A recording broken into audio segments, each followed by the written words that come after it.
Good morning, welcome to Friday morning's thought for today. And as always, on a Friday morning, I wish you a happy weekend, a restful weekend, time with hopefully family and even friends, being able to get outside and spend some time together and just basically feeling normal if at all possible. Obviously, we look forward to seeing you on church on Sunday. This is the Sunday we are going to be celebrating the sacrament of the Lord's Supper, as I mentioned yesterday. And if you want to come and be part of that, we welcome you in the name of the Lord Jesus Christ. So this morning we're just tying off the end of this incredible miracle of Jesus feeding the 5,000 from Mark 6 verses 30 to 44.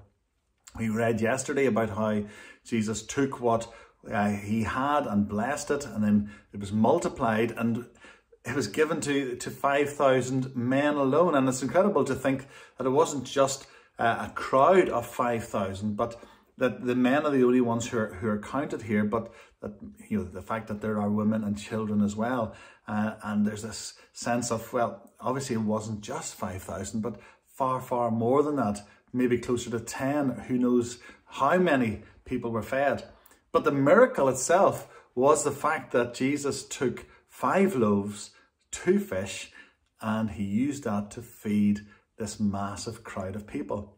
And it's a beautiful picture, because as you think about Jesus breaking the bread and the bread just seems to keep coming, or there just seems to be no end to it, the disciples must have been laughing at each other and looking and saying, look, I've been back already. I've just got some more. It keeps coming, and just wondering how amazing God is. And the beautiful thing about this miracle is that Jesus could just simply have given them exactly the amount that they needed. But we read that they had enough and were satisfied. In other words, there were probably some people who ate too much, who maybe felt going home, oh, I wish I hadn't eaten that last piece of bread that came my way, or the last piece of fish. I maybe should have stopped when I was very full. But there's this sense that Jesus could have fed them just to a certain point, so that it would have tided them over, as we thought about last Sunday, or just given them enough just so they were, oh, well, I couldn't eat any more. But there's a sense that God's love overflows even more, not just pressed down, but overflowing.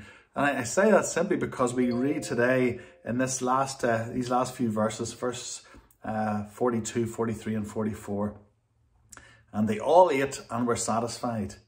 And they took up 12 baskets full of broken pieces of fish, and those And those who ate the loaves were 5,000 men.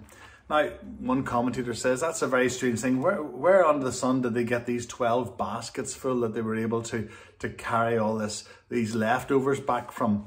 Well, another commentator says, well, it's not necessarily that there were 12 baskets that they had with them. It's a very strange thing to bring on this small boat with the disciples and Jesus, etc. But more, it was a sense of quantity. Were they to take all the leftovers that were left, they most likely would have filled at least 12 baskets. So much was left over. Now, you could say, well, was that not wasteful? Could Jesus not just have given them enough? Well, let's not in any way be drawn to the silly argument that, well, Jesus shouldn't have produced so much food and so much of it was wasted. Who says it was wasted? All we know is that that's what was left over.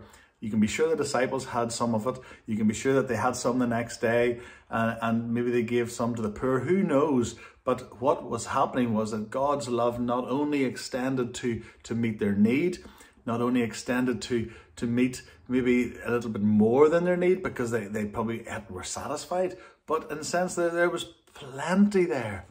And God's love, God's providence doesn't just meet our bare minimum, but God gives us so much more. And you know, if I'm not just talking about food here. In God, in all of God, God gives us far more than we ever fully appreciate. You go for a walk and you see the countryside around you, and it's teeming with God's glory and God's beauty all around us. And sometimes we don't notice the bird songs, we don't see the flowers in the hedgerow, we don't see the colours coming in the trees, etc. God has given us so much. He has overflowed his glory and his mercy and his love to us. And there's more than enough to go around. And so we thank God for his providence. We were thinking about providence last Sunday, As I say, I'm reading John Piper's book Providence at the moment, and it's such a blessing to me. I'm enjoying it so much. I'm reading it so slowly because I'm getting so much from it. But we've also been thinking this week about God's providence and God looking after his people, looking after his disciples, looking after us. And this idea that God gives us so much more than we could ever fully appreciate. And yet sometimes we find ourselves complaining. Sometimes we find ourselves wondering where God is and where is God's love for us, etc. And yet it's there for us. All we need to do is open our eyes and appreciate it. So I hope and pray you have a weekend full of appreciating not just what God has given you, but the things that you haven't even noticed that he's given you. And it's this overflowing of God's love towards us.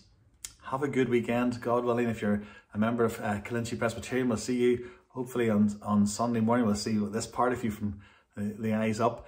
And we look forward to breaking bread and sharing the wine together as we celebrate the sacrament of the Lord's Supper. Have a good weekend. See you then. God bless.